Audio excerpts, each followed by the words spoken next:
যুক্তরাষ্ট্রে একের পর এক বন্দুক হামলায় প্রাণ হারাচ্ছে সাধারণ মানুষ।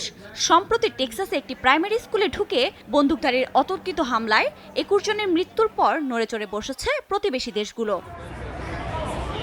এরই ধারাবাহিকতায় এবার বাড়তি সতর্কতা হিসেবে নিজেদের অস্ত্র নিয়ন্ত্রণ আইন আরও কঠোর করার উদ্যোগ নিয়েছে Canada Sarkar.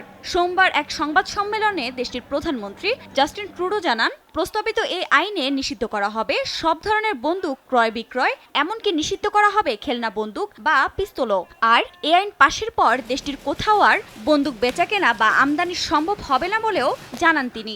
Fighting gun smuggling and trafficking by increasing maximum criminal penalties and providing more tools for law enforcement to investigate firearm crimes.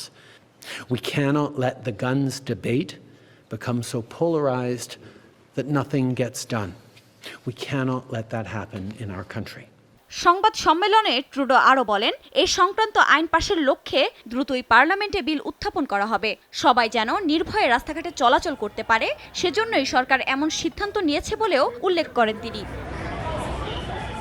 সংবাদ সম্মেলনে কানাডায় বিভিন্ন বন্দুক হামলায় নিহতদের পরিবারের স্বজনরাও উপস্থিত ছিলেন। এর আগে সবশেষ 2020 সালে কানাডায় বন্দুক হামলায় 23 জনের প্রাণ যায়। ওই ঘটনার পরপরই প্রায় 1500 ধরনের আগ্নেয়াস্ত্র নিষিদ্ধ করেছিল কানাডা সরকার।